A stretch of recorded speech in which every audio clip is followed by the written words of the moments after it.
In the opening scene, a lab rat finds itself trapped in a cage. There, it gives something a sniff and tries to investigate, but before long, something unseen rips it apart and swallows it whole. Was that Morbius I heard? Meanwhile, our hero, Sebastian, a scientist, is busy typing out a chemical formula. Unfortunately, his model does not work. However, he gets an idea after sneaking a peek at his attractive neighbor, and he reworks the formula so that it is stable this time.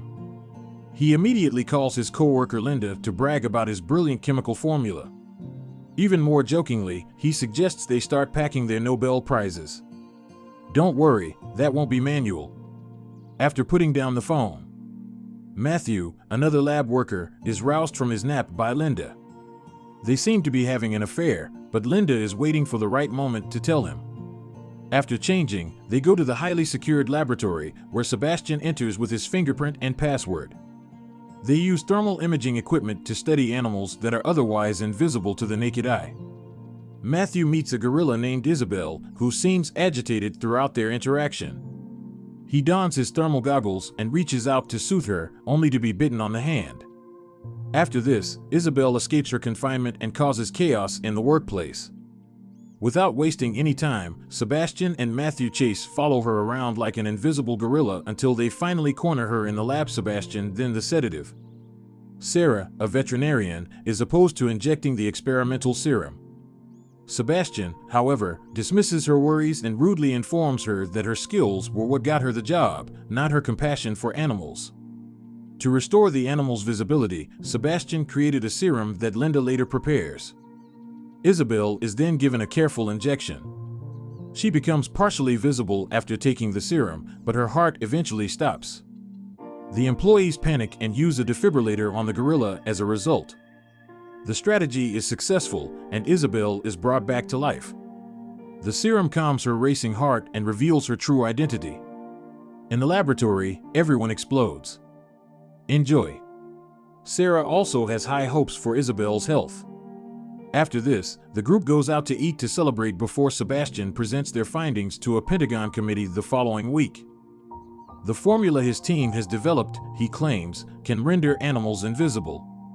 Sebastian, however, tells a fib to Dr. Kramer when he is asked whether or not they have developed a reversion. Linda and Matthew are taken aback, but they decide to keep quiet for the time being.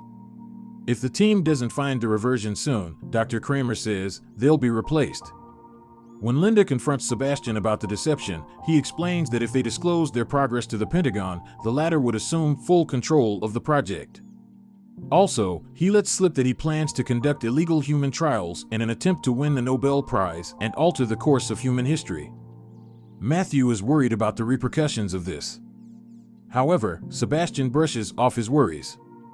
Sarah is shocked that such a risky experiment was given the green light by the committee, which Sebastian reveals to his team later. Nonetheless, Sebastian is resolved to carry on regardless of the outcome. He goes on to say that he himself will serve as the experiment's primary subject on the scheduled day of the procedure. Sebastian mocks Matthew as he tries to dissuade him from doing it. The experiment team soon has Sebastian hooked up to N4 and restrained on the bed. As the serum is irradiated and brought over to Sebastian, he admits to feeling anxious and experiencing a rapid heartbeat. And he won't let anyone else take the blame for injecting it himself. If there is a problem, everyone waits breathlessly for news of the injection's effectiveness. However, Sebastian's body shows no signs of transformation right away. However, after only a few minutes, he begins to convulse and develop invisible spots on his skin. He is surprisingly pivotal and shows more suffering than expected. His behavior becomes increasingly irrational, suggesting he may be having a seizure or about to explode. The process of becoming invisible is still ongoing. Those left behind get the defibrillator ready in case of an unexpected emergency. Matthew tells them to hold off as he watches Sebastian steady himself before the transformation. At last, he disappears entirely, at a point that a technician named Frank has designated as the phase shift. Matthew assures them Sebastian is physically fine, but he is unconscious from the ordeal.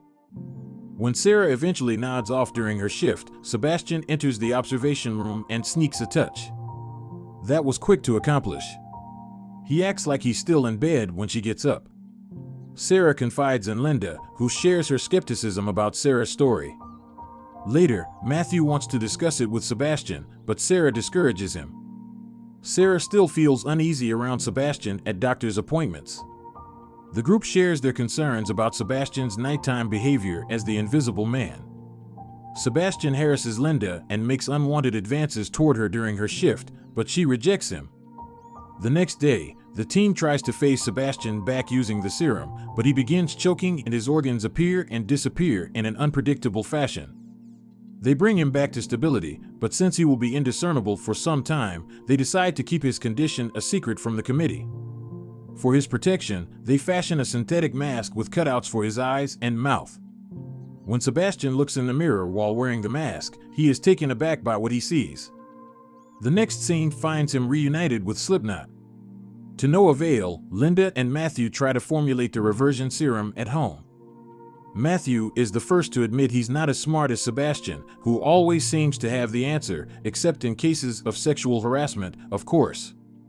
Sebastian's physical and mental health deteriorate with each passing day of testing. He and Matthew get into an argument about it, and then Linda reassures him, saying that they're just not that into it. Eventually, Sebastian leaves the lab and heads home. He tries to tell Carter, but the latter tries to stop him because it's against the rules. However, Sebastian claims he has the authority to alter the regulations. He leaves the compound and says he'll be back in a few hours. After that, Carter gives Linda a call to break the news that Sebastian has left. Meanwhile, Sebastian manages to outrun the police outside the compound by waiting for a green light before driving away. A couple of kids that are nearby get scared by him. The next step is for Sebastian to return to his apartment and retrieve some of his personal effects. As he watches his stunning next-door neighbor get undressed inside her apartment, he realizes he is invisible to her. Sebastian has a malicious plan. He takes off his disguise and enters the next-door neighbor's home. After staring at her for some time, he proceeds to assault her in an unacceptable manner. A short time later, Linda visits Sebastian's apartment, where she discovers his lab coat and mask. The group is making plans to track him down and is debating whether or not to tell anyone about his condition. Sebastian unexpectedly returns to the lab, saying he was only going home to grab a few things. Matthew starts to second-guess his decision to go out after Linda confronts him about what she saw. Sebastian stands by his decisions as project manager and defends them in response. When he becomes hostile, Linda threatens to tell on him to the committee if he ever sneaks out of the lab again. The next day, Matthew presents his plan of attack to the group, convinced that he has finally cracked the case. However, the simulation stops working after 95%. Sebastian becomes irate at this and leaves the room in a huff. A while later, he messes with the lab's surveillance camera to make it look like he's there. He then sneaks off to Linda's place to observe her. However, Matthew gets there at the same time. After seeing what he does, Sebastian slams the window in his rage. Linda is sure it's Sebastian, so she doesn't even bother to check. The cameras are malfunctioning, so she calls the lab. The hidden cameras, however, reveal that he is still asleep. On the other hand, a disturbed Sebastian visits the lab and murders a dog. Why? Sarah goes to the animal department the next day to feed the animals, where she finds the dead dog. Meets Sebastian head-on. But he dismissively rejects accusations of wrongdoing. The surveillance footage also includes nighttime shots of him sleeping. Linda, however, is confident that Sebastian tampered with it.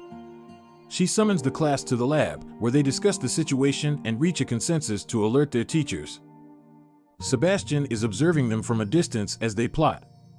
The next scene finds Linda and Matthew at Dr. Kramer's house, where they break the news to their senior advisor.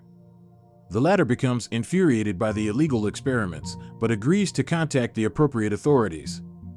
They have no idea that an unseen Sebastian is watching from our side. After Matthew and Linda have left, Dr. Kramer tries to make contact but encounters a busy signal. Then, Sebastian appears out of nowhere, kidnaps Kramer, and brutally drowns him in the pool. It will be a busy day, Sebastian says in a startling voice the next morning when Linda returns to the lab. Matthew admits that he returned at 3 a.m. and has been stumbling around the lab ever since. Not long after, they find out that Kramer drowned in his pool last night under mysterious circumstances. Linda, in shock, tries to call the general, but the call drops, and they realize they have no way to contact the outside world. The group quickly realizes that Sebastian has cut off their exit, effectively trapping them in the laboratory. As they start to panic and lose sight of one another, they stumble upon the body of a technician just outside the door.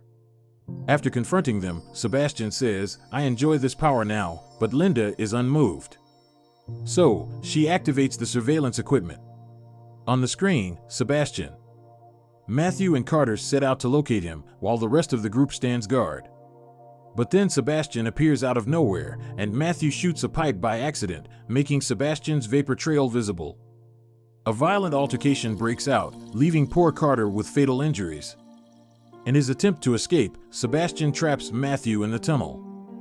By increasing the temperature and rendering the goggles useless, he is able to hide in plain sight on Matthew's side. The glasses? The inactiveness continues. After waiting for a while, Linda goes outside to assist Matthew and the rest in their search for Carter. Unfortunately, by the time Sarah and Frank locate Carter, he has lost a significant amount of blood due to his injuries. While Frank stays with Carter, Sarah goes to get blood. She quickly pours the blood onto the floor and waits, hoping it can render Sebastian invisible, but as she returns the blood package from the lab, she hears Sebastian enter the room. But he doesn't show up, so she goes through the other entrance. From behind, he grabs her in a surprising move. Sarah uses the last of the pack on him, but he is too strong and kills her anyway. However, Linda and Matthew track down Frank right before Carter dies from blood loss. They decide to go looking for Sarah together, and when they get back to the lab, they find her body. While Frank was preoccupied for a while, Sebastian ambushed him from behind and struck him dead with a metal crowbar. Matthew is hurt, and he and Linda are locked in the freezer. Linda, in a panic, uses duct tape to bandage Matthew's wound. She then makes a futile attempt to unlock the refrigerator's freezer door. In the meantime, Sebastian is gathering explosives to use in his getaway from the lab. He makes a brew and fires it like a grenade to see if it works. A while later, Linda uses the defibrillator to make a magnet, which allows her to pull the door's lever and enter. To keep warm, she coaxes Matthew outside and builds a fire. On the other hand, she gets a flamethrower and starts looking for Sebastian. To his horror, Sebastian uses the mixture to make a bomb and sets it to detonate in just 5 minutes. Linda chases after him in the elevator, where she sets him ablaze. As Sebastian escapes, Kevin's bacon gets roasted. The sprinklers are turned on by Linda. She has high hopes that she will be able to spot Sebastian in time this time, but he surprises her once again. In an aggressive assault, he lunges at her and tries to choke her with his leg. But just then, Matthew comes through and knocks Sebastian out cold. The villain quickly recovers to his feet and makes another attempt to swing the crowbar at the two heroes. However, he misses the target entirely and instead hits the power lines. This has resulted in him being pan-fried to a crisp. Linda and Matthew, fearing for Sebastian's life, begin looking for the hidden bomb. They found a safe place to hide before the bomb goes off. The two then make their way through the elevator with an emergency ladder. But as they start to climb, Sebastian appears out of nowhere and grabs Linda by the leg. They stumble back onto the lift and cause it to plunge. They've taken some serious hits, but they're still fighting. The pervert Sebastian leans in for a kiss, taking advantage of her momentary disinterest. Linda pulls the cable and the lift opens. This causes Sebastian to tumble into the char-grilled bacon while Linda escapes to higher ground. The film concludes with Linda and Matthew reuniting and successfully escaping the building. For more videos like this, please subscribe. Help out the channel by turning on notifications and leaving a like message. We appreciate you staying tuned.